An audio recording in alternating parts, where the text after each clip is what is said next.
Okay, so what happens to democracy when the gatekeepers of truth can no longer distinguish between a source and a bot? Good day, everyone. Today we will be talking about media and information literacy in journalism education. And for our first subtopic, which is formulating media and information literacy competencies for journalism students and journalism educators. In this subtopic, we have three key assumptions. First, understanding the relevance of MIL in journalism. Many practicing journalists around the world have not yet received formal training. And lastly, many trained journalists have not yet grasped or understood the civic education remit of the media. Okay, now let us first distinguish the two different domains of this chapter, which is media education, MIL, and media studies. Media education is more on practical, people-centered, and more focused on life literacy. Meanwhile, in media studies, it is academic, theoretical, and more focused on how media operates in society. Okay. Now, both media education and media studies came from just delivering news to empowering citizens to think critically. Now, the journey of modern media literacy began with the 1982 Grachielle Declaration, which first formally recognized that media is not just a tool but an integral part of our cultural fabric. Now, this shift in perspective has evolved the modern concept of digital nutrition, which treats information like food. It emphasizes that what we consume online has a direct, measurable impact on our social and emotional well-being. Now, to protect this media diet, the profession of journalism as verification acts as a vital filter. By prioritizing fact-checking and rigorous data analysis, journalists move beyond simple reporting to become essential truth seekers who help the public navigate a complex and often healthy digital environment. Now, we have always used journalism as a way to verify information, right? That's why it is important for journalists to give more emphasis on finding, evaluating, and using information effectively. Why? First, the threat to environment. Now, journalism is facing a crisis fueled by propaganda, fake news, trolling, and digital aggression. These forces are actively distorting public information spaces. Example. Now, did you remember this? The arrival of the U.S. military at Lumbia for joint training has triggered significant misinformation and news distortion. A lot of people thought that they were here to train for the ongoing war between the two countries, but then again, it was proven false because they were here to train for the disaster response joint training. Next is the paradox of choice. Now, information overload has ironically led to information uncertainty, making it harder for the public to discern truth from fiction. Next, the loss of critical autonomy. This is when sophisticated technological tools are being used to manipulate public consciousness. Without strong verification skills, audiences often passively consume information without questioning its validity. An example of this is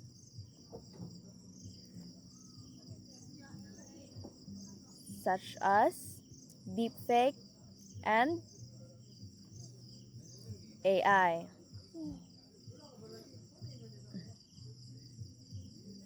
So, what is critical autonomy? Okay, so critical autonomy in media literacy is when a person knows how to analyze media independently without needing outside guidance, decode hidden meanings within various digital platforms, identify bias and commercial intent in information, and apply analytical tools to all new content. Next is the swallowing effect. So without MIL, audiences accept any information provided without questioning it. Now, who are these unskilled audiences? People, it's us, people who don't know MIL. This is when netizens accepted the post about the arrival of the US military without fact checking, leading to many unfounded assumptions. As you can see, a lot of people accept just passively consume the information without even fact checking, without even knowing if that information is true or not. Next. Now, there are three pillars of modern journalism that every journalism student must master. First, information competency. This is the ability to verify facts amidst fake information, trolling, and digital aggression. Next, civic agency. This is understanding the media's role in social participation, freedoms, and rights. It's also understanding that the internet isn't just for entertainment, it's a tool for change. And lastly, technological competency. This is mastering tools for information access and dissemination in the fourth information revolution. Now, being competent here means you aren't just a passenger, you're the driver. So why do journalists need MIL? First, the reality gap. Many practicing journalists lack formal training or a grasp of their civic education remit. Now, in journalism, civic responsibility means telling the truth to keep the public safe and informed. Journalists act like a watchdog, making sure people in power are doing their jobs honestly and giving a voice to those who are often ignored. Now, next is combating manipulation. This is essential for identifying propaganda, pranking, and digital aggression. And lastly, critical autonomy. This is helping audiences regain the ability to think independently in a world of information uncertainty. Okay, to wrap this up, media information literacy helps journalists to transform passive news consumption into active civic engagement by fostering a healthy, critically analyzed information ecosystem. So, I will now give the floor to Kris Tabacon for her to further discuss the next subtopic of this unit.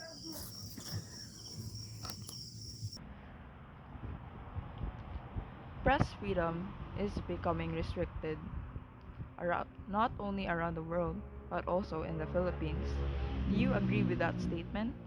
Well, based on the map by the Reporter Sans Frontiers, or in short, the RSF, the state of world press freedom here, as you can see, comes in varying ratings.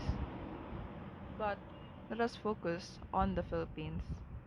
As you can see here, the Philippines is in the color red, and according to the legend, the Philippines is in a difficult situation regarding the press freedom. So, press freedom is becoming restricted.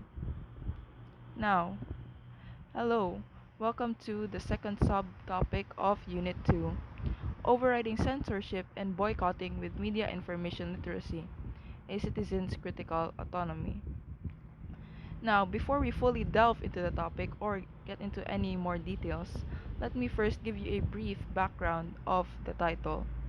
So, the title simply means that Through media and information literacy, citizens can resist censorship, evaluate boycott movements carefully, and make informed and autonomous decisions.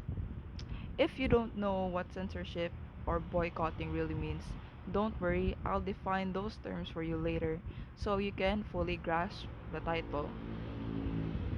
Now, since 1986, over 200 journalists have been killed.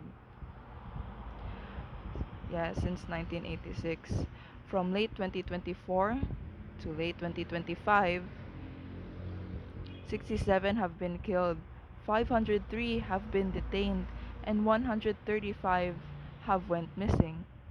If you ask why I included this in my presentation, this really puts in context why it is important to have media and information literacy and why it is important to distinguish real journalists from those who are just playing or posing as journalists. See, when one poses as a journalist but they are actually doing something malicious behind their back, it can pose a threat to journalists who are actually risking their lives to gather information for citizens to make informed decisions. But before we really go deeper into the topic, let us first go back to our basic terms. So, what is censorship? Censorship is the limitation of information, be it through speech, communication, media, movies, and or the internet. And this can be done by many private institutions, most especially or most commonly the government.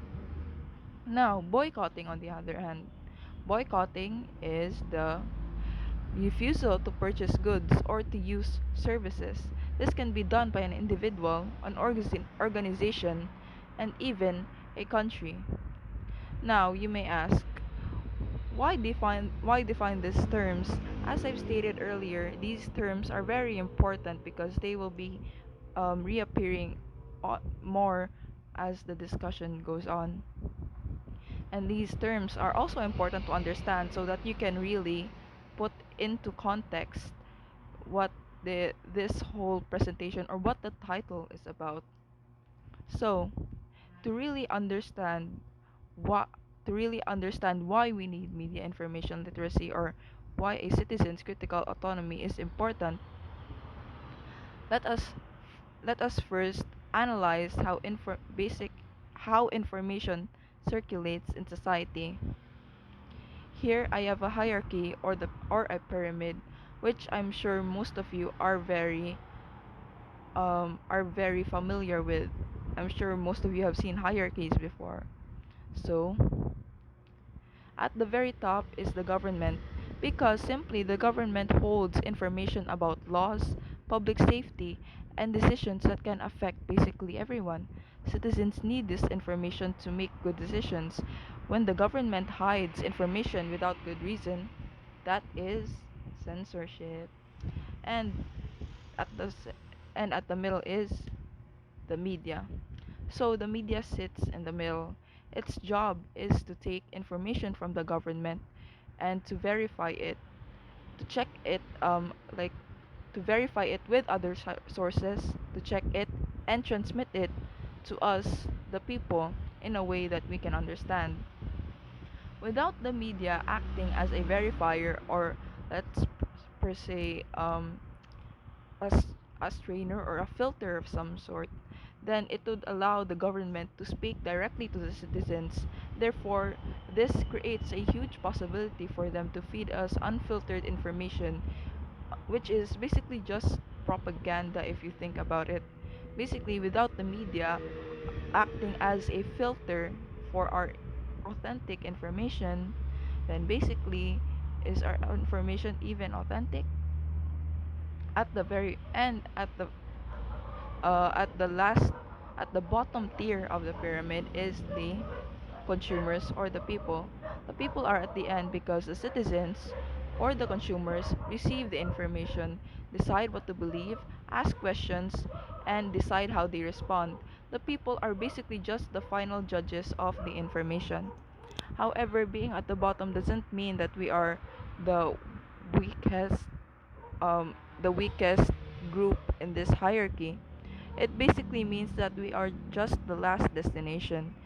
It is our responsibility to choose to act critically, to choose to evaluate, to choose to analyze information. Going back to the concept of the swallowing effect in my groupmate Naphthalie's last presentation, th- it is our responsibility to either choose to passively swallow or to critically evaluate information. Remember, being critical is a very huge part in media information literacy. So, to better understand what I'm talking about, here I have a flowchart for you guys so it is easier to understand what low media information literacy do- can cause versus what high media information literacy. Yes. So, if one has low media information literacy, then they are more prone to misinformation. Therefore, it is easier for the government to censor them. Why? Well, if remember, being critical is a very important component in media and information literacy. Being critical again means knowing how to ask questions and knowing how to evaluate the information that you are given. It's basically just you not being a passive swallower of information. Therefore, if we don't passively swallow the information, then of course if we passively swallow the information, then it is easier for the government to censor us because they can just feed us anything that they want, and if we do not question, then yes, it is easier for them to feed us misinformation because we simply do not ask. On the other hand, if one has high media information literacy, then of course it leads to critical thinking. I'm sorry if I keep repeating myself, but being critical is a very important component or a very important part in media and information literacy. So, if you think critically, then you are less prone to being censored. Why is that? Because media and information literacy again is the ability to create, analyze, access, and evaluate. Evaluating is very important, guys. So basically, it is harder for the government to censor us, leading to less censorship because we know how to question and we know how to be critical. Now, why is media and information literacy needed? I'm sure most of you can answer this in I'm sure most of you can answer this orally, verbally. Um, I'm sure most of you have very good essay type question, essay type answers for this question. However, if you put your media and information literacy to the test in real life examples, can you really say that you are a high MIL individual or a low MIL individual? The next examples will show you why media and information literacy is really needed because we need to evaluate, guys. Okay, so here, this is 𝘚𝘵𝗵𝘱, and she has been red tagged. So, to give you a little bit of a brief background, 𝘚𝘵𝗵𝘱 is a Filipino journalist, or was, and community broadcaster. She was based in Tacloban City and the executive director of Eastern Vista, and she has been red tagged.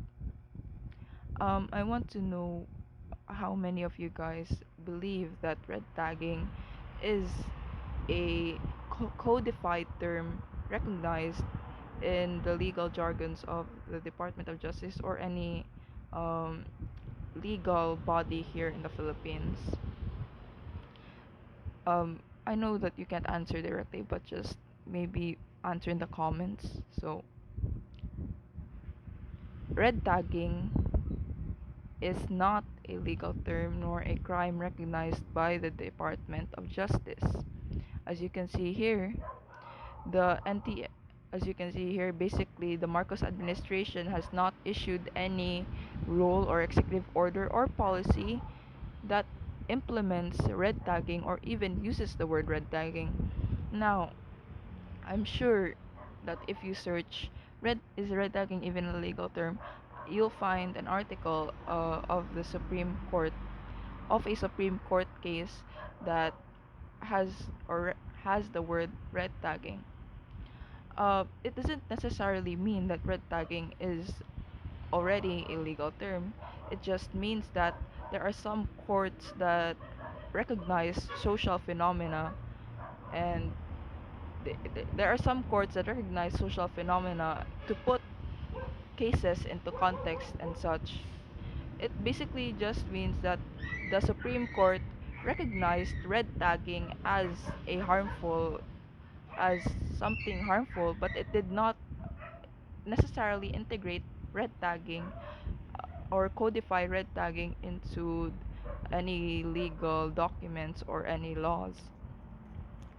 And I've searched I've searched many RAs or many laws and such. There is really no trace of red tagging being integrated as a legal crime.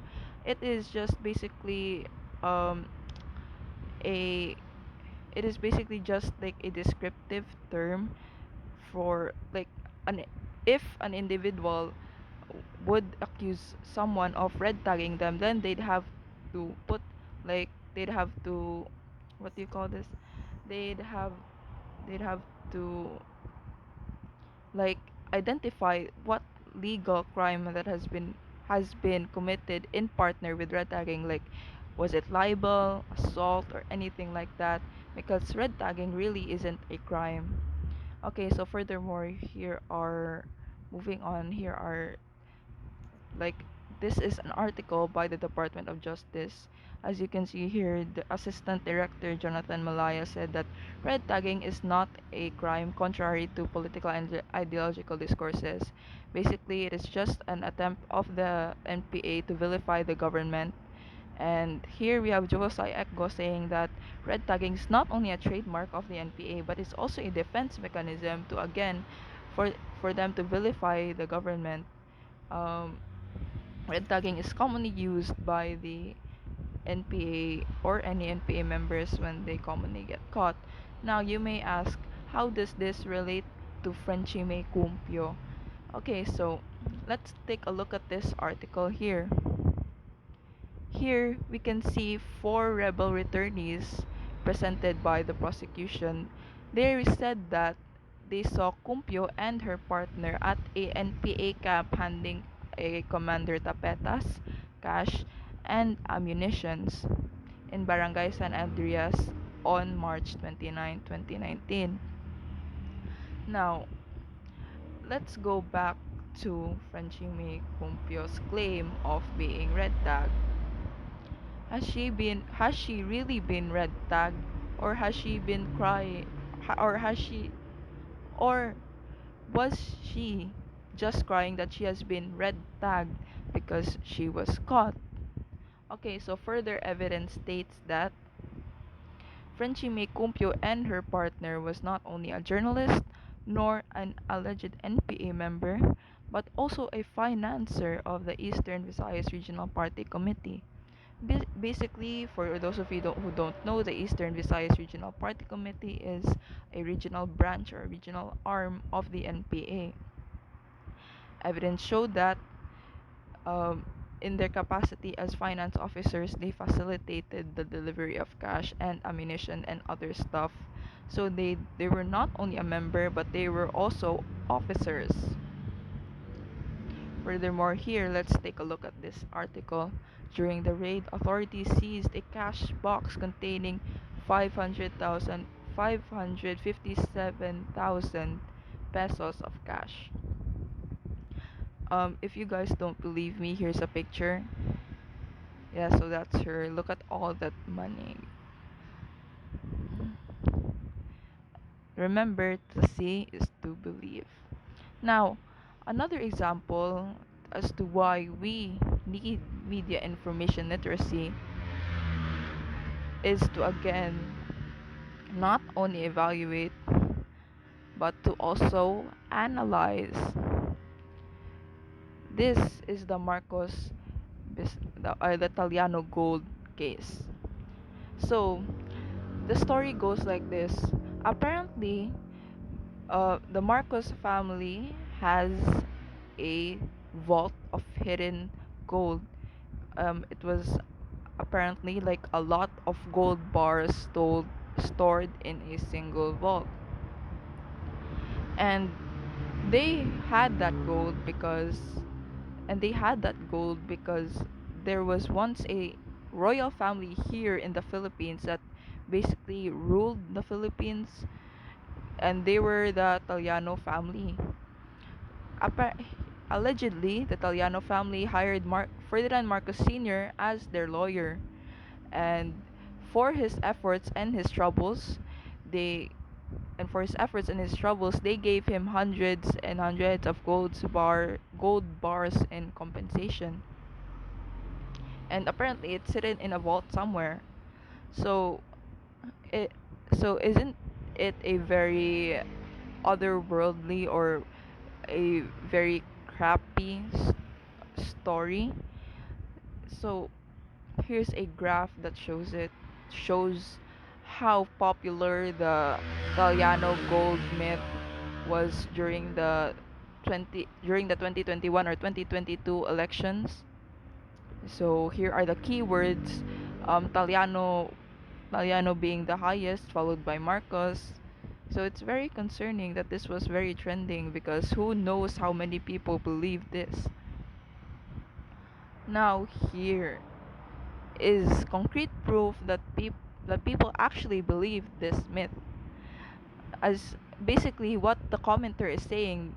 The commenter is saying that Jose Rizal Jose Rizal wasn't actually dead, but he he pretended to be dead and came back to life as some sort of priest who aided Ferdinand Marcos Sr. in in his effort to hide the gold. Isn't it a very far-fetched story? Why would Jose Rizal be, faking his death? Isn't it like so far? Like the gap is so far, guys. And furthermore,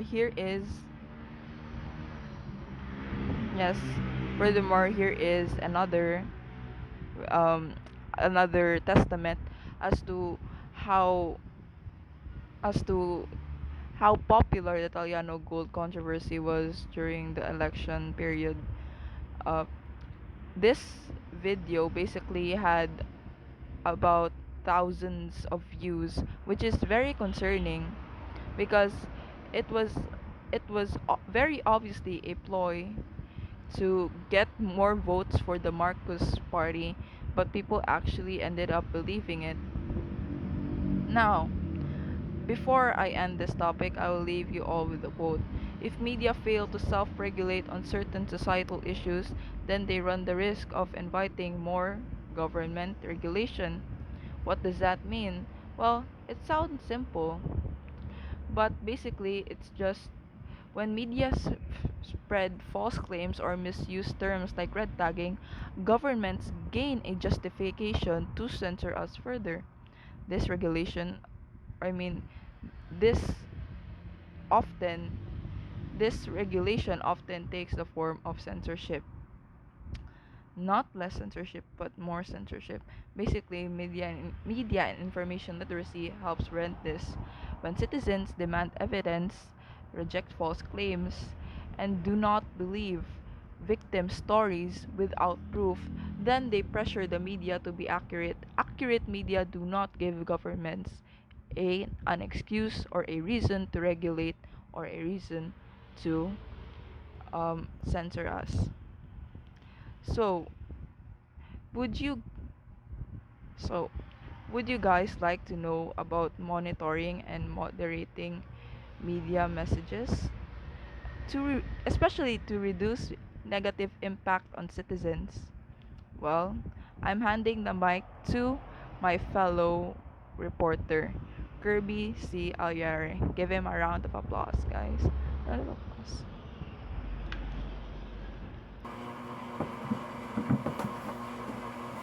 Hi everyone.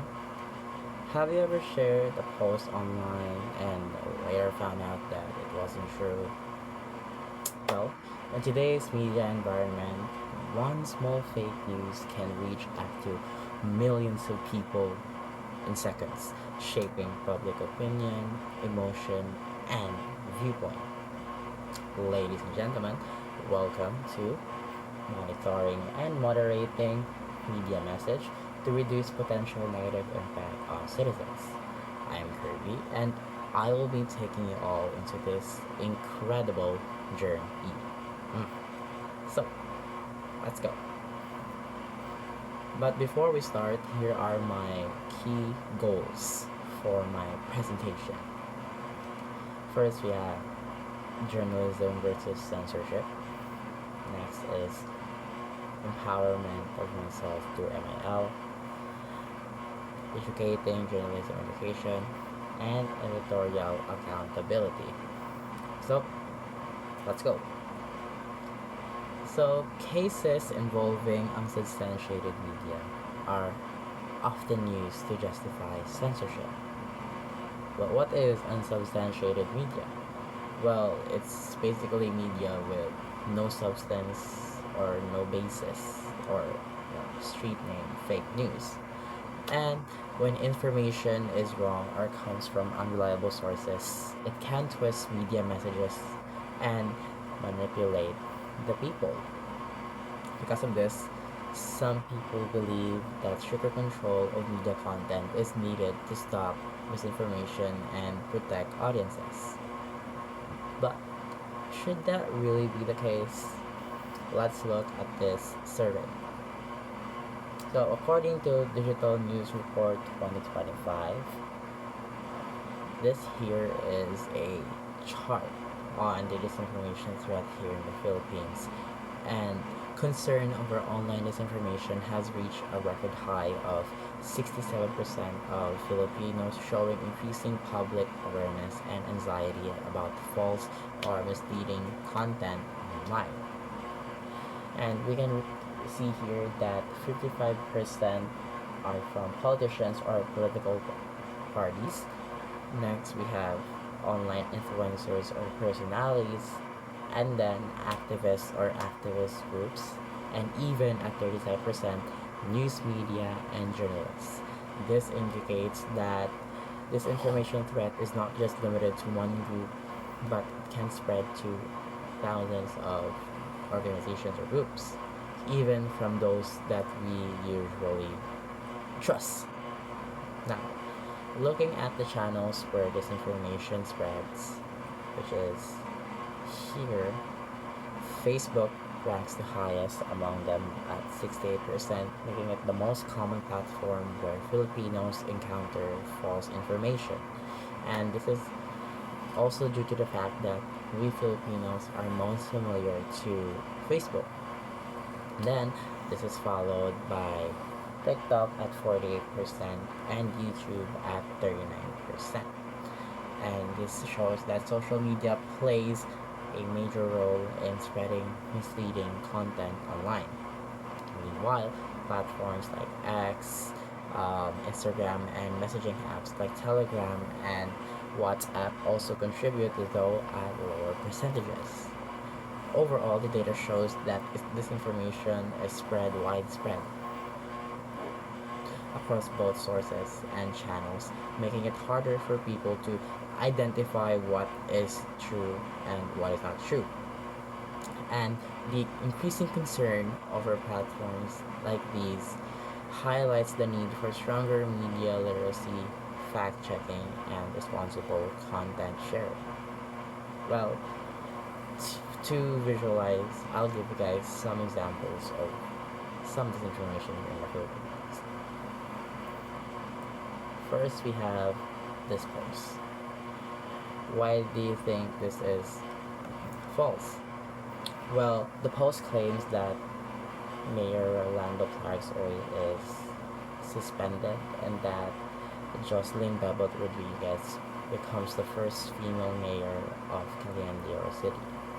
Well, this is actually false because ever since Cagayan de Oro's establishment in the early 1900s, there has been no records of any female mayor whatsoever here in CDO, as though there were vice mayors, but no mayors, because currently our mayor is actually Clark's-Oy, making this claim false. And this actually teaches us to not believe everything that we see online. Next, I have this one, the hashtags 𝘚𝘃𝗲𝗿 controversy. Well, this controversy happened because a celebrity in the name of Maggie Wilson was in a hate train, and these influencers were paid by someone to smear her reputation. But then this controversy became widely discussed online after social media posts and edited content falsely accused certain individuals and groups of harmful actions without verified evidence. And the hashtag spread quickly through platforms like TikTok and Facebook, where users reposted these screenshots, clips, and claims that were often taken out of context. Because of the emotional and sensationalist nature of the post, many people shared the content thinking that it was true. But what's weird about these controversies is that these influencers all have the same like script, or like the same thing that they say all over again in their posts. And then it was actually revealed then that they were all paid a whopping 8 to 9K just for them to smear her reputation. And yeah, this shows how influencers will do anything for money, power, and whatsoever. And the spreading of this disinformation is pretty bad because it circulated content that involved misleading narratives, altered context, and unverified accusations intended to provoke outrage and influence public opinion, instead of relying on confirmed facts from trustworthy news organizations or official statements. And many posts depended on speculation and viral engagement, which contributed to confusion and the spreading of false information online. That's why this course teaches us the importance of laws, because remember, spreading of fake news is actually punishable by law, and that is according to the revised penal code. And you could actually get arresto mayor if you commit this. And what arresto mayor essentially means is that if you have a jail time of 1 to 6 months, and you will pay a fine of 40K to 200,000 pesos.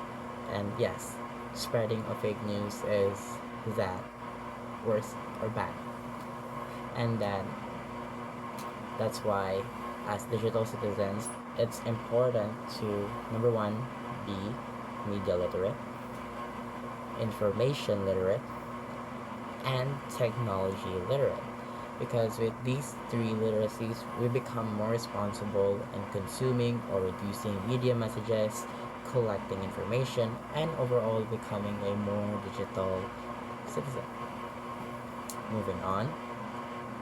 In today's media environment, building platforms to ethically integrate audience feedback is becoming widespread. Take a look at this survey result from Statista. This is a survey of the most trusted news source of Filipino citizens as of 2026. And we can see here that GMA reached about 67% of audience trust. And this highlights how audiences are not just passive consumers, but they actively evaluate and respond to the news that they receive.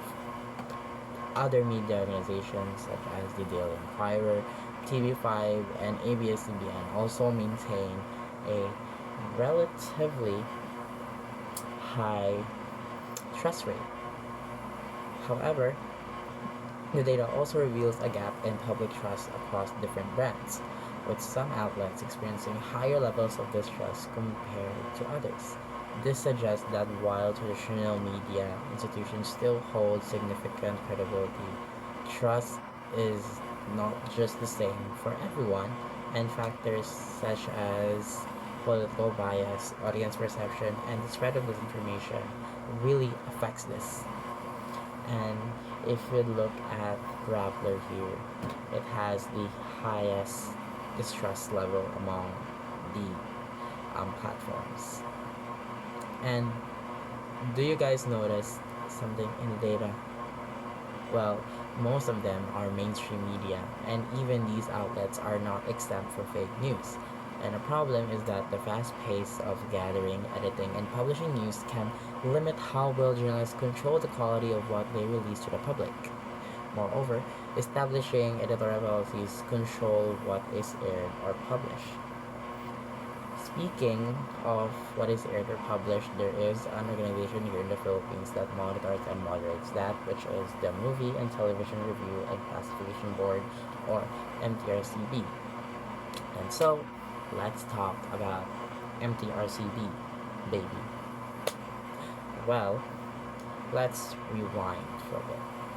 Because MTRCB was created on October 5 of 1985 through Presidential Decree number 1986 signed by the then President Ferdinand Marcos Sr.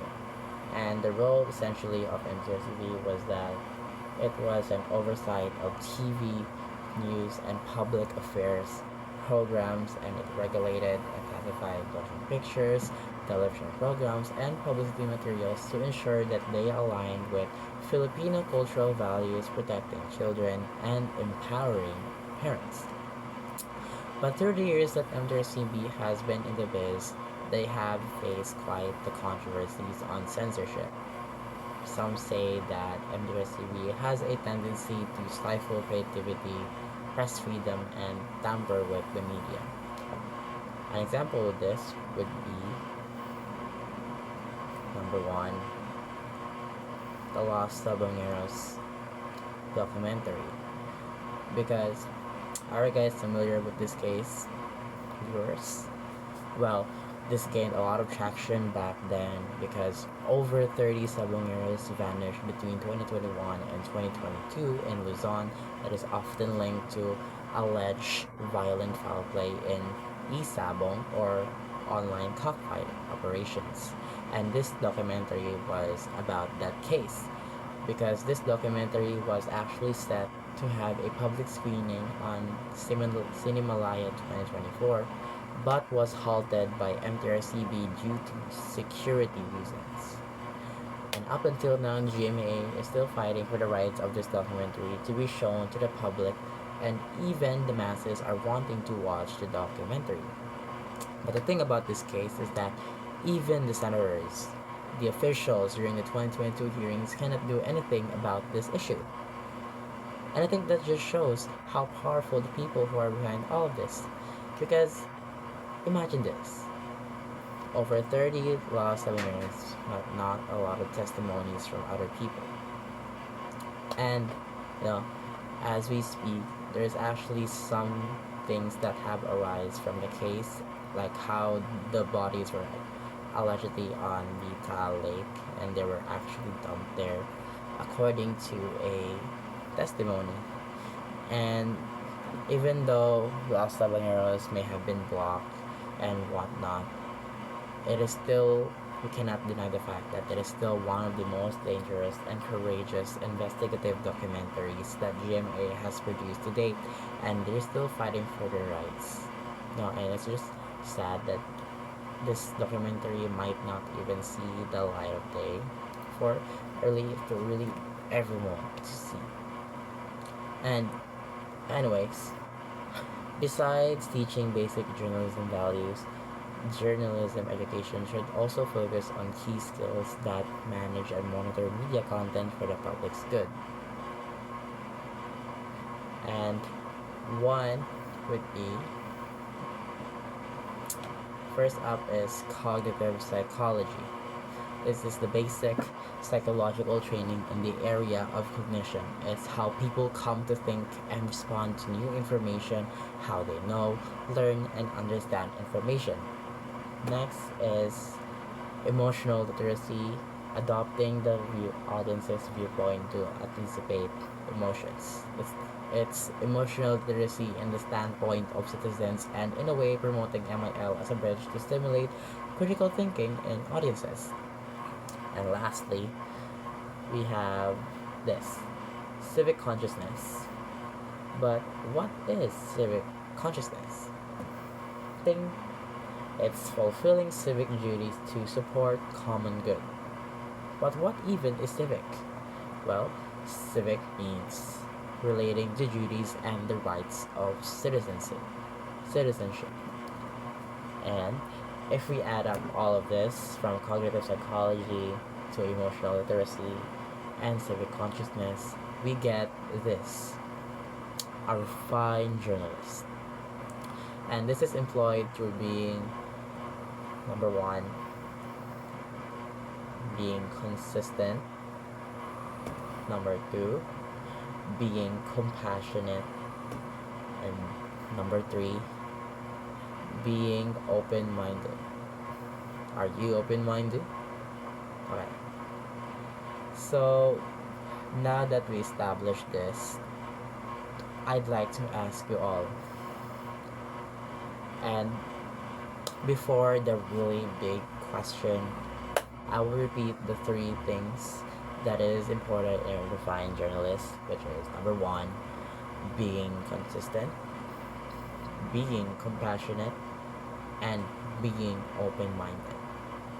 And so the question stands: would you rather have professional and ethical journalism or censorship?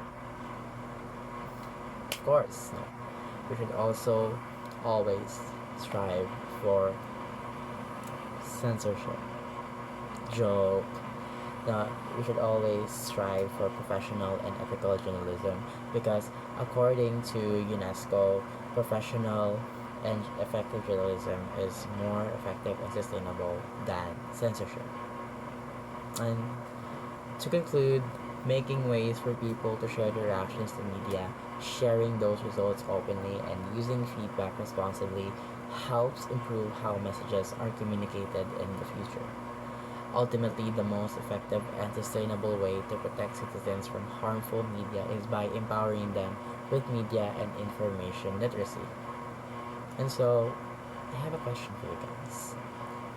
Do you guys want to know more about, let's say, media professionals or library professionals?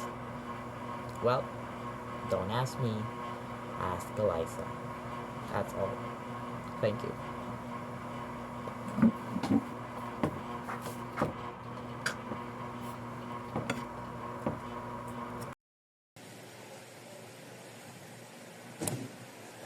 Thank you, Kerby.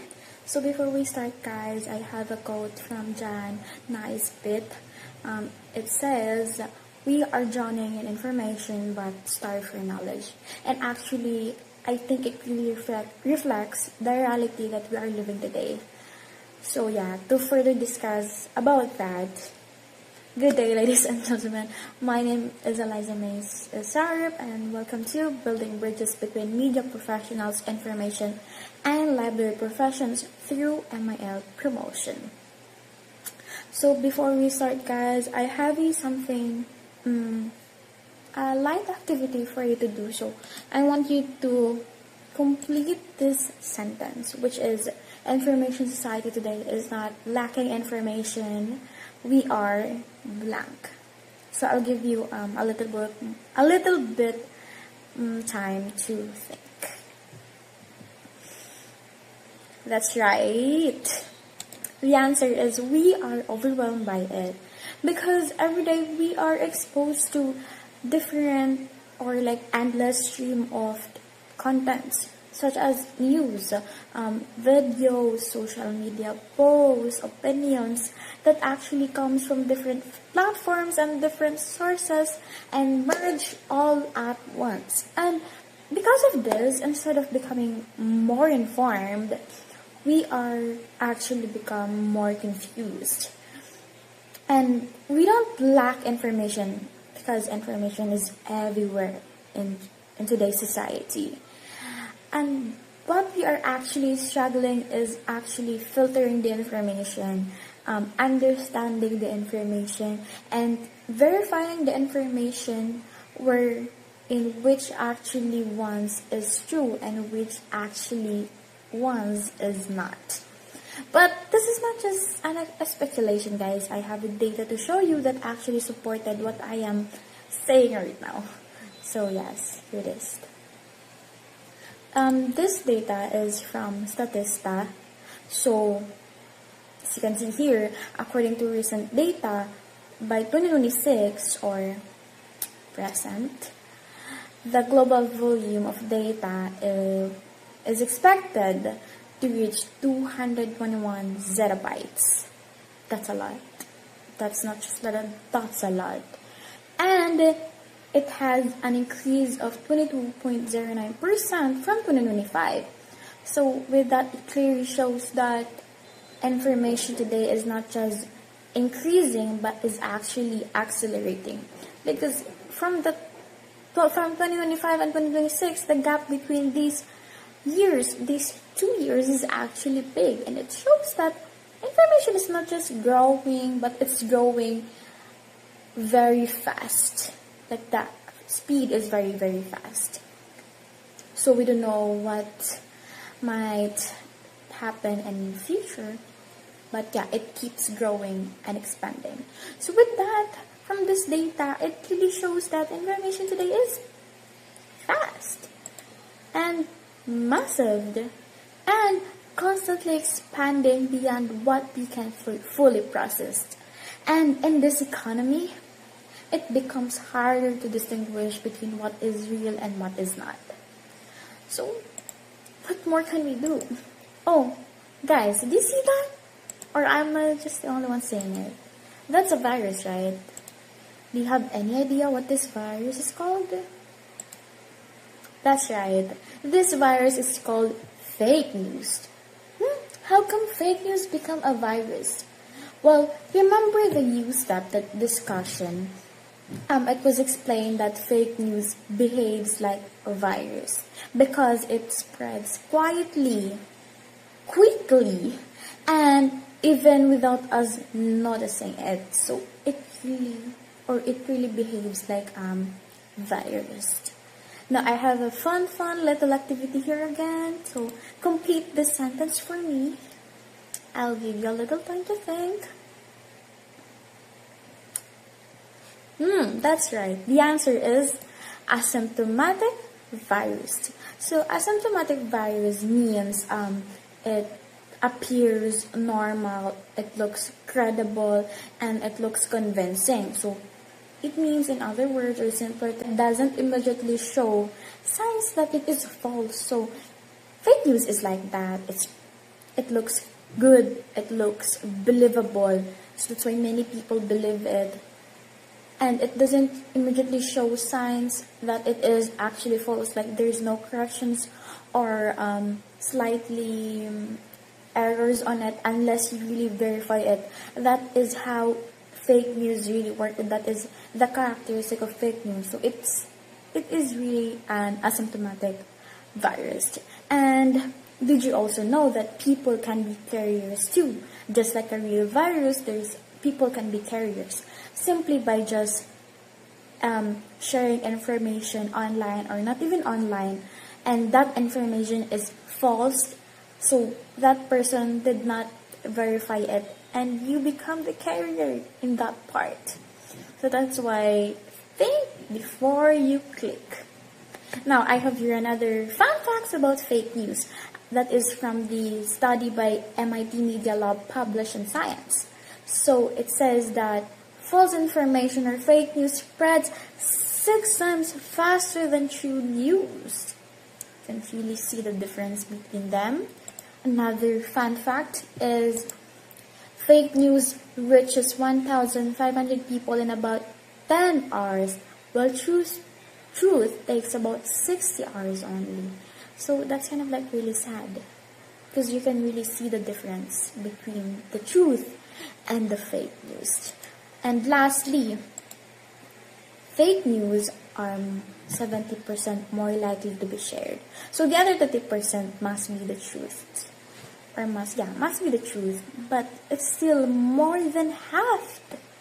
I don't know, is this 1/3, 1/4? I don't know, guys. I don't know math, but yeah, 70% more than half. It clearly shows that fake news is dominating than the truth, which is really sad. Because in this kind of environment, in this economy, who will really help us to navigate or to avoid this virus? What do you think? So here, I have 4 person, and I want you to identify what do you think do they have in common.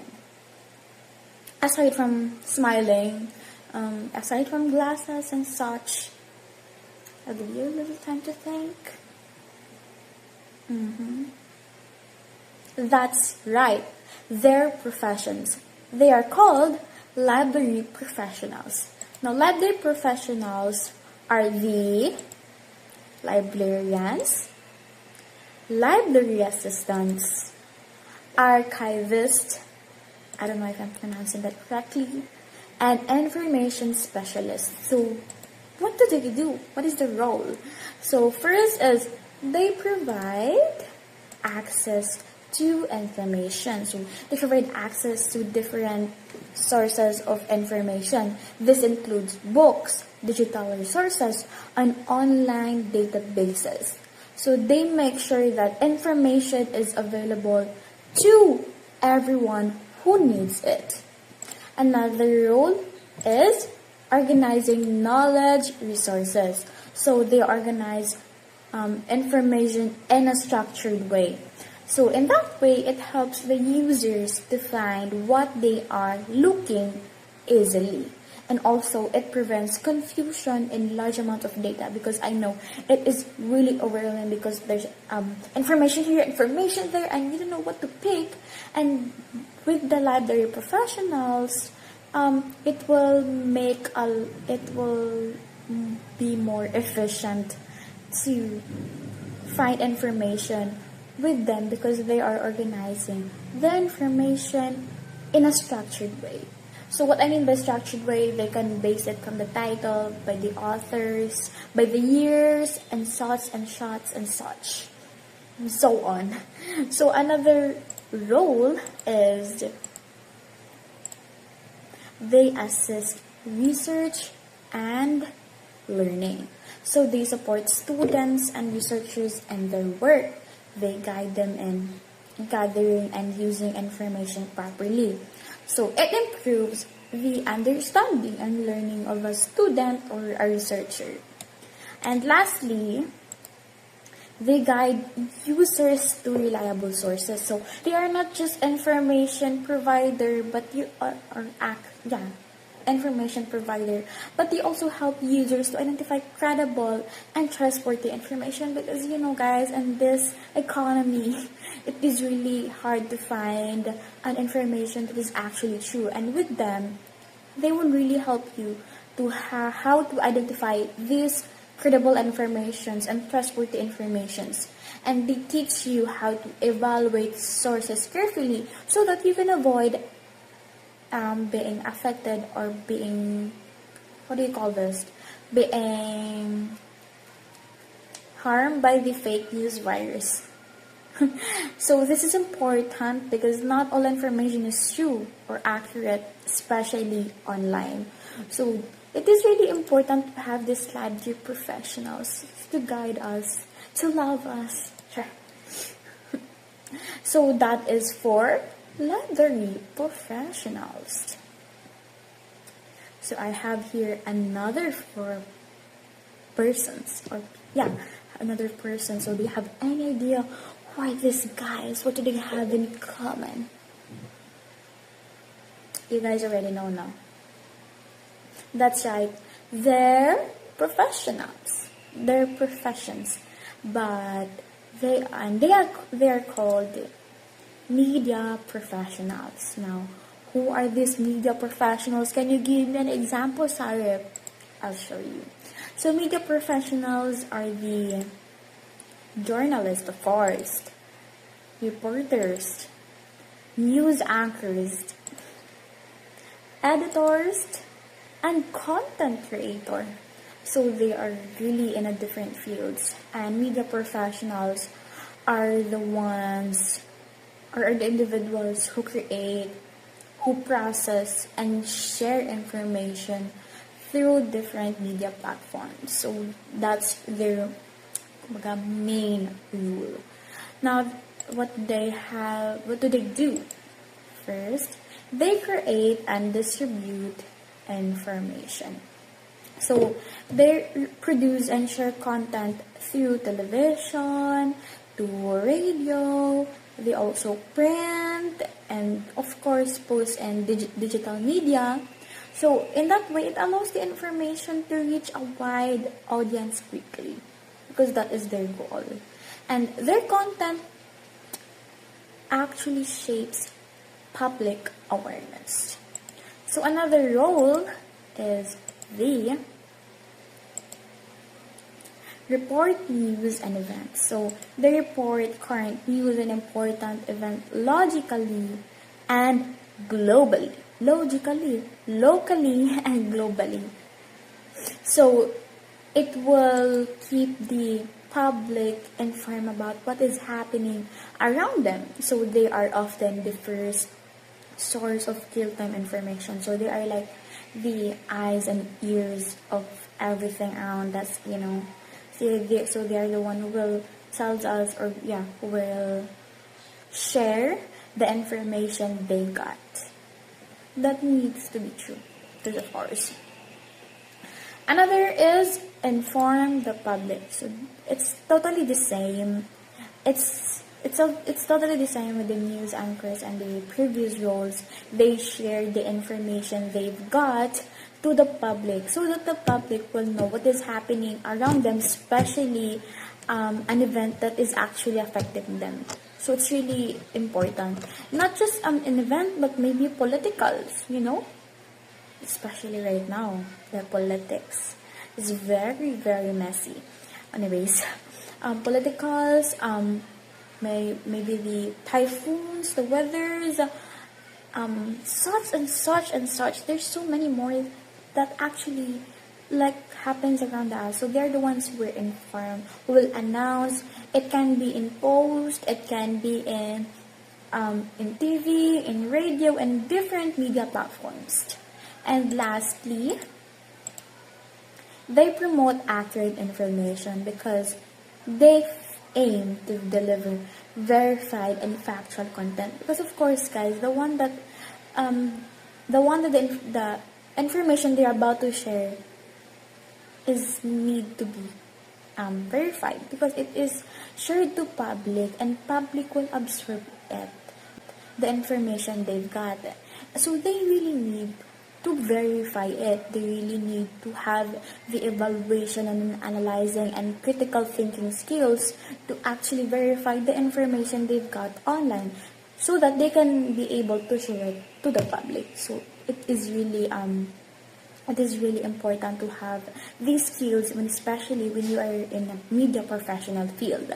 So it actually, another thing too, is it helps reduce the misinformation in society, because it promotes the accurate information. And lastly, accuracy builds public trust. So when the information we are saying is true and always factual and always verified and always credible and trustworthy, the public will trust you. So that's why there are different kind of opinions in the news stations right now. Because there I don't want to talk about that. This is not my topic, so I'll just keep my topic right here. So yeah, they promote accurate information. That's their really goal. So once the information is created and delivered, the question now becomes, how do we know what is true? So how do we know? How do we know really what is true? So that where is the media and literacy comes in, or MIL. Now I know media or MIL is not a unfamiliar word to you, because it's been discussed anywhere and elsewhere. So you really know what's the definition of this. It's to access, analyze, and evaluate accurate information. But MIL is not just understanding information, right? It is actually knowing how to question it, verify it, and use responsibly. So now that we understand media and other professionals, we really need to know what is media and information literacy now. So media and information literacy is the essential ability to access, analyze, evaluate, create, and act using all forms of communication, including digital technology. Now, how do we connect the media professionals and library professionals? That is by the media and information literacy, or MIL. Because media professionals create and distribute, right? While library professionals are the ones who organize and provide access to it. So kind of they're in the same information system but with different roles. But with MIL, it connects them both. First is MIL connects them by ensuring information is used legally and ethically, especially that they are professionals.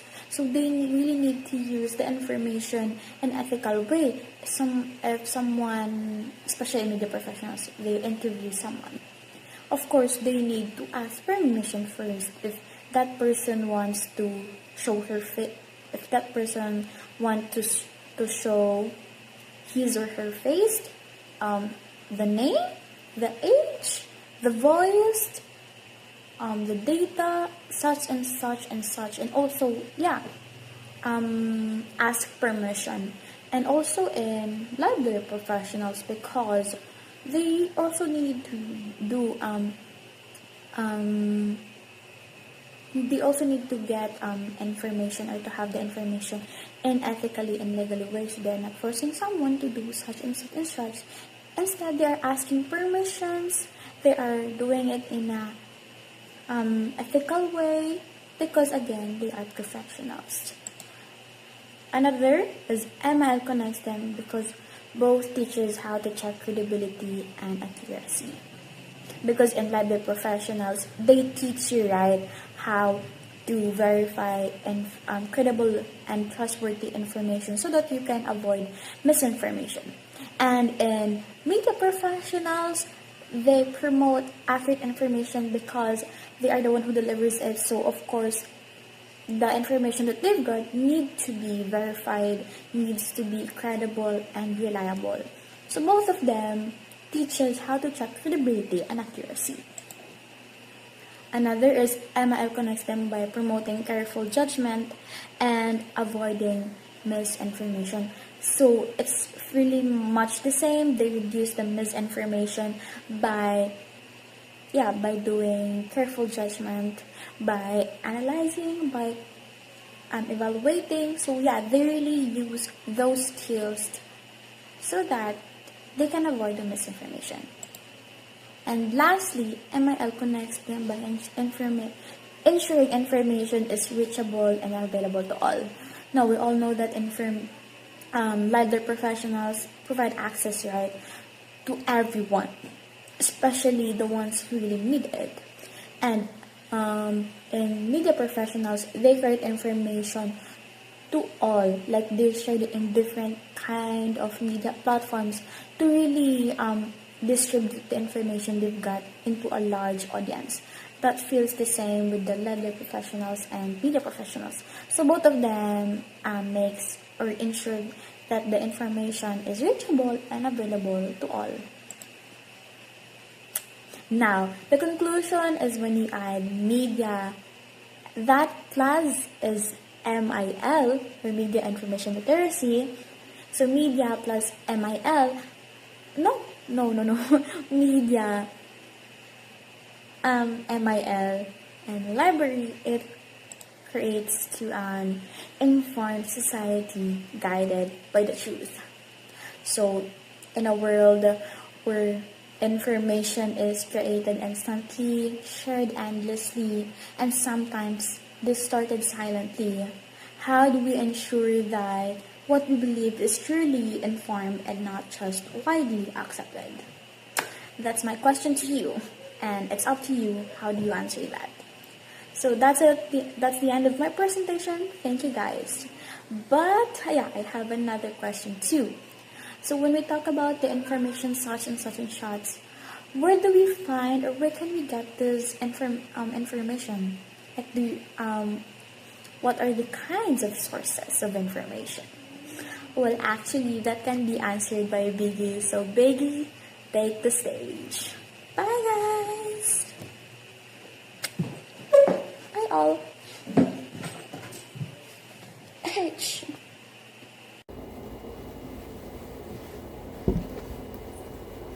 Okay, now let's dive into 2.5, which is working with non-conventional information sources. Now, let me ask you a question first. Where do we get all the information stored? Well, the answer would be the internet. But why is it a source of info? Because it helps media journalists spot disinformation. Why? It's because with the recent rise of AI, it's getting harder to navigate. So it would be hard for journalists to spot disinformation. Because that is exactly why media and information literacy, or ML for short, is really critical for us and the journalists themselves. Because without that, it would be hard for them to navigate this information and also detect fake news, misinformation, and other stuff. Now, a question here. Where do journalists get info and how do they verify it? Well, what I've put here is one of the examples, which is blogs. Well, a blog is where an author posts what they have shared to their blog. So it's like Facebook. But here's the catch. If journalists find blogs, it doesn't mean that they could just copy-paste. Instead, they need to fact-check it first. Because if they just copy-paste, how would they know that the source is real or not? Because you just copy-paste it and not every text there is really real.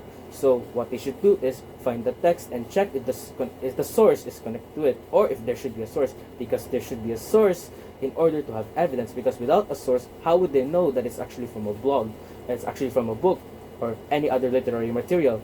Because without that, there would be no evidence, and without evidence, they would lead to further questioning.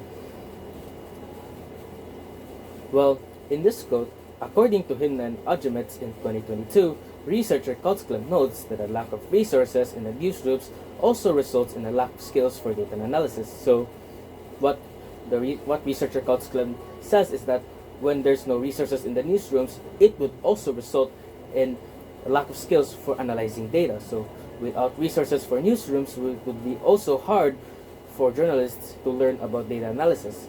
Because without data analysis, how would they know that their data is really true? And without that, it would be really, really hard for them to make their article without data. Yeah. So, without that, it would be hard for journalists too. Well, in this unfinished quote, it says that reliable authors focus on blank, not hype. So, what would you think would fit well into this quote? Well, an answer here is actually issues, because if they would focus on hype, where's the issue in that? There would be no issue in that. So what they should do is they should look for an author that has less popularity, but with more issues, with main issues that link to the main issue in order to support the article. Because if they go for hype and there's no issues in that, that would be a big problem. So they should always focus on issues and not popularity or hype. Now, beyond individual experts, there are also 3 other major non-conventional sources we should look into. Firstly would be social media, which I called it monitoring social networks. It is social networks that help gather public multimedia information. Well, an example of this would be, of course, Facebook, which is what we regularly use. With this, journalists could go to Facebook and find information that is shared to the public, like the Cagayan de Oro City Information Office. If they want to post an advisory, like the water interruption advisory, weather forecast, heat index, suspension of classes, they could go for that and look for information because it's posted to the public. And secondly would be thematic communities, which is useful for polls and exploring public opinions. So if they want multiple answers to the community, they should go for thematic communities. An example of this would be, of course, Reddit, which only some people know, but I know some of you use it too. But why Reddit? No, it's not really Reddit, but it's actually Reddit specifically on the subreddit r/Philippines, because it is the official subreddit for the Philippines. Well, in this picture, it says that the Philippine there once was extinct, but it was sighted again in Marinduque. So how would they know that's true? So what did they do is they post that and they want their opinions on if it's really true or not, and if it's really good for the environment, for the Philippine deer. So that is why we use thematic communities to explore opinions and answers. Lastly would be databases, which are internet statistics that help support or dispute facts. And an example the example of this would be actually OpenStat by the PSA, or the Philippine Statistics Authority. With this, it is actually a platform powered by PC Access, and they could use this to gather to collect data and also explore data from the OpenStat website. Well, in the little right image, you can see it says demographic and social statistics, population and migration, labor and employment, income and consumption. So with this, they could click on one of them and explore the data there. And well, the good thing here is it's actually free to use, so it can be accessed, reused, redistributed anywhere you want, because it's actually free to use. Well, that would really be it for my topic. Well, to wrap things up, the internet is a massive source of information, but with the recent rise of AI, it really gets harder to navigate. And that is exactly why media and information literacy is really critical for journalists and us too. Thank you.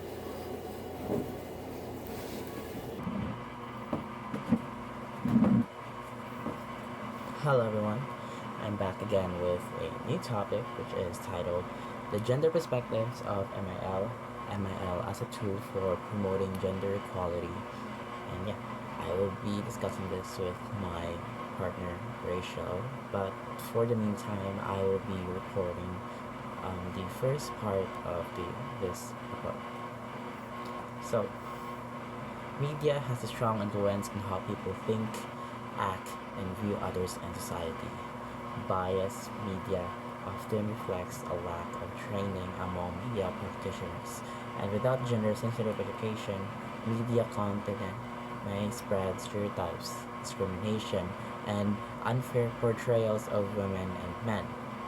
This shows the importance of media literacy in promoting fair, balanced, and responsible reporting. And with the assistance of journalists, they help in providing, analyzing, and interpreting information to help citizens understand and navigate daily events, social issues, and more. But do you guys know what's my kind of journalist? Women journalists. And the thing with women is that women remain in media. What do you guys think fills in this whole sentence? Well, it's actually underrepresented. Women are still underrepresented in media, meaning they are seen and heard less compared to men. This lack of representation can lead to unequal opportunities and limited perspectives in news and entertainment. Because of this, media should promote equal and fair representation of all genders. And that is according to the UNESCO World Trends in Fashion of Expression and Media Development Report. Additionally, women only receive of media coverage. What do you guys think is the percentage that fills in this whole sentence? Well, women only receive 26% of media coverage worldwide, even though they make up half of the global population. And interestingly so, in the last 30 years, women's representation in media only increased by about 9%. This shows that gender inequality in media remains a serious issue despite modern advancements in communication and technology. And that is according to the Global Media Monitoring Project. Moving on, let's also talk about the digital skills gap among genders. Because taken in a wider context in MIL, digital skills gap is severe, growing, and persistent. And despite improvements in technology, the digital gender divide still exists. According to the UNESCO, I'd blush if I could, closing in gender divides in digital skills through education. And I'll give you guys an example. According to the World Bank Group and the Gender and Inclusion Digital, despite the progress in recent years, the digital gender divide persists, with women in low and middle income countries being 15% less likely than men to use the internet. And this means that many women have less access to online education, information, jobs, and digital opportunities. And factors such as high cost, lack of devices, and limited digital skills and social barriers continue to prevent women from fully participating in the digital world. Similarly, in the Philippines, mobile phone ownership is widespread, but it persists. The confidence gap still persists. And when women have limited access to media and technology, their voices, experiences, and perspectives are often overlooked or underrepresented. Hence, we come to the question of how does imbalanced media access, affect women? Well, there are many implications to this, and two of the most urgent issues are actually misogyny online, and the irresponsible reporting stigmatizes violence in women. But no, let's have some examples to really broaden the horizon. I'll give you guys one example. But first, do you guys know who this is? Well, this is actually Karen Davila, a broadcast journalist for ABS-CBN News. And Karen Davila said that there are no guardrails. AI, like anything, can be used for good, but it can also be biased. She actually describes here her experiences coming face to face to anonymous faces online in disturbing digital abuse campaigns. 𝘃𝘃𝗿𝗏 statement highlights the dangers of unregulated social media and AI technology. While AI can be helpful, it can also be misused to spread harassment, misinformation, and online abuse, especially against women journalists. Next, do you guys know who this is? Well, she's actually Margarita Valle, a reporter and columnist for 𝘚𝘃𝗿 Today and Sunstar. And she had a line or a statement on the violence against women journalists. And she said that this. You could actually pause the video and read the whole shtick. But yeah, I actually got this from a paper titled 𝘚𝘃𝗿𝗏, Global Trends in Online Violence Against Women Journalists. And moreover, Miss Valle was actually mistakenly arrested back in 2019 because police allegedly mistook her for another person with an arrest warrant. She was then detained for several hours at the airport despite showing her identification and insisting that they got the wrong person. Later on, when she was freed, she later filed complaints against the police and the military officers involved, arguing that her rights were violated and that the arrest caused her emotional and physical and psychological trauma. However, most of the officials that were involved were actually cleared by the ombudsman, with only 2 officers receiving short suspensions for negligence. And for me, this case is important because I see it as an example of the dangers journalists can face, including harassment, intimidation, and abuse of authority. Valle continued to fight the case in higher courts because she believed that accountability was necessary not only for herself, but to also protect press freedom, human rights, and women journalism in the Philippines.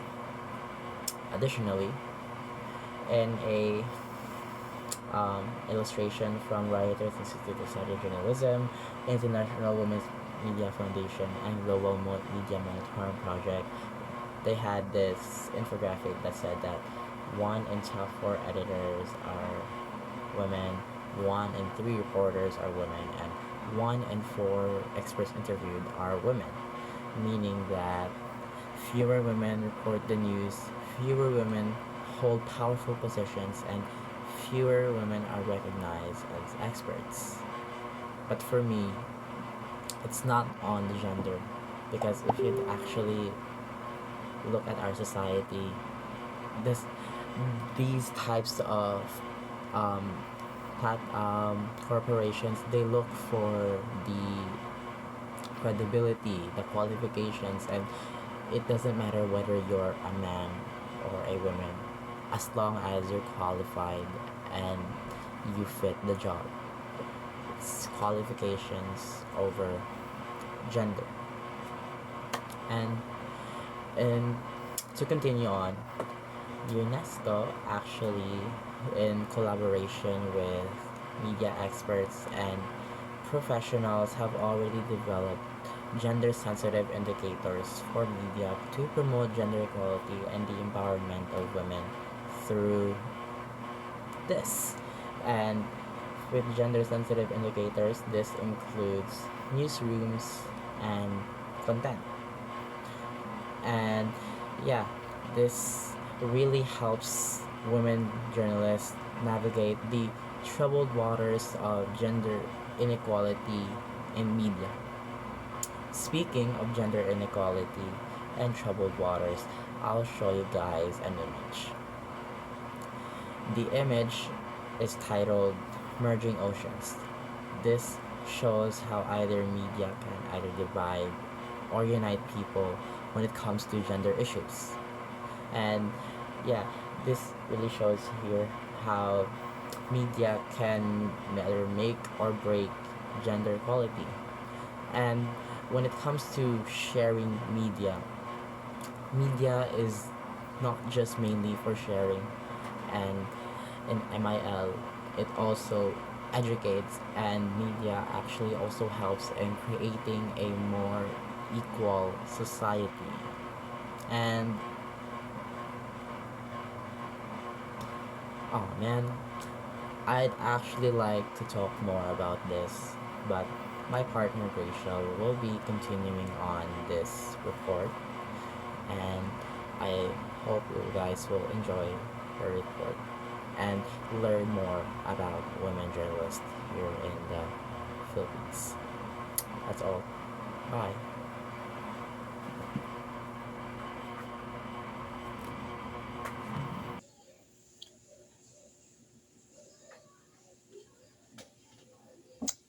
Hey guys, it's me, Grachielle Suello, or Gray, and this is a continuation of Kirby's report, which is the topic 2.6. Now, Kirby reported earlier about his last report is about the gender sensitive indicators for media by UNESCO. Now, there is a lingering question for me. Do we have our own version of GSIM here in the Philippines? Is it a no or a yes? So if your answer is yes, then you are correct. Here in the Philippines, we have Gender Fair Media Guidebook. It is a Philippine guidebook created by PCW or Philippine Commission on Women along with Media and Gender Equality Committee or the MGEC. Now, the purposes of this guidebook is first, to recalibrate practices to avoid gender discrimination, and second, to ensure fair representation in media. Additionally, this guidebook has three key steps. Number one, understand. What should we understand? So, this guidebook helps us learn about gender issues and why they matter. Now, for you, why does gender issues matter? So if you have inside perspectives to that, please comment down below. Yes. And number two, self check. What are we checking? Are we checking ourselves? No. We are checking or examining our own work for stereotypes and biases, and this guidebook will help us do that. And number three is to produce. What are we producing? So, this guidebook helps us create content that treats women and men fairly and equally. Yes, sir. Now, what are those three steps? Number one is to understand. Number two, self check. And lastly is to produce contents. Yes. And take note, you guys, that this guidebook, to conclude, helps us portray women and men with dignity. Second, it avoids harmful stereotypes. And lastly, it ensures equal representation in media roles. So, of course, we are done educating or teaching. Now we are in the next step, which is the training in action. Let's go. So, in April 2025, Philippine Information Agency in Western Visayas trained 59 information officers about gender neutral language. So, for example, you guys, instead of saying policeman, instead of indicating a gender, we say uh, police officer or cops. Instead of saying fireman, fireman, we say firefighter, and so on and so forth, and other examples of that also. Now, this will help them avoid or in avoiding stereotypes. Another training and action is in June 2025, Philippine Information Agency in Caraga partnered with Commission on Human Rights about in training their staffs and officers about 𝘧𝘢𝘬𝘦 and the Safe Spaces Act. Yes, and again to avoid objectification and yes, etc. Yes. Now we are done educating, right? We are done educating, we are done teaching, and we have already gone training.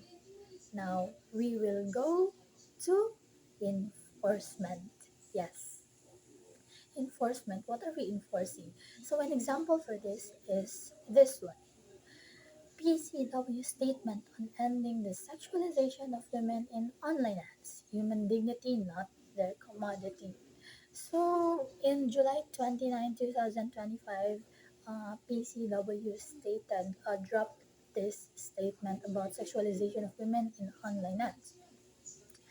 These are some examples. I have some examples for this sexualization of in online ads. This one, yes. You guys seen those, right? Okay. So, take note, you guys, or an additional note that I am not disregarding the fact that men also feels violated, or men also feels, or also experiences sexual harassment. It is just that women are more likely to experience those than men. That's why we use women as the primary example, because study or evidence shows that this pause. So sorry for that. So because study shows that the disparity is largest for women, that's why we use women as the primary example. And we are not disregarding the fact that men also feels sexual harassment or experiences sexual harassment, you guys. It's just that women are more likely to experience those. And yes, in advertisements, one final note is context is key. In those advertisements, do you see the men or women being confident, being beautiful, or being handsome about themselves, or are they being confused? Are they being submissive? Right? Because if those are it, then that leads to objectification, and that is bad. Yes. And also, here in the statement, to all advertisers, brands, sellers, and digital platforms, stop commodifying women's bodies to sell products. So, to conclude this, MIL perspective is not about removing those beautiful models, handsome models, in advertisements for them to sell the products. It is about whether those people are in control of their image, or are they just being reduced as a body part for visual effects, something like that. So PCW calls that commodifying people's bodies, and that is a big no now, because this is not merely a breach of ethical standards, it is a violation of human rights. It is against the law. Yes? Yes. And yes, so as people, we are not just mere people observing or spectating what's happening around us. So we also have roles to do as citizens. First, report violations. If you see posts online or anything that violates human rights and all, what you're gonna do? You are gonna report it. Take a screenshot, spread the word to report it, and all. Secondly, is use platform tools such as social media. Social media is not just for entertainment, right? Social media can also be used to voice out your concerns, to give your perspectives around the world about some issues. And the best thing about social media is I see a lot of people, a lot of my classmates, batchmates, using their platforms to spread their concerns, to voice out about some issues that has been happening around us or in our society. And maybe that's a good thing, maybe that's a bad thing. Depends on how you perceive it or how you look at it. Yes. And lastly, demand accountability. Because if we just let people do things again and again, then we will just be in a never ending cycle where again injustice or sexualization, objectification, etc., etc. So demand accountability to those people that deserves to get ano, yes, that should be held accountable about those things. MIL as empowerment, media and information literacy as empowerment. So stop commodifying women's bodies to sell products. This is a violation of human rights. It is against the law. Stop commodifying people's bodies to sell products. These are people, mapag men or women. We should stop using or objectifying them or treating them as mere objects in things just to sell our products and all, because that is not ethical, that is unprofessional, not demure, and not so good. Yes. So always remember, guys, to always remember, guys, to like, share, and subscribe because that is the end of my report.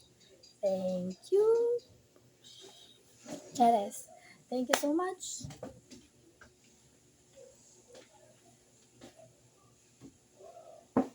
So, MIL as empowerment. Stop commodifying women's bodies to sell products. This is a violation of human rights. It is against the law. Stop commodifying people's bodies, men and women, their bodies to sell products, guys. That is a violation and it is against the law. If you want to sell products, well, yes. And that is all from my part. Thank you so much. Babush. Yes.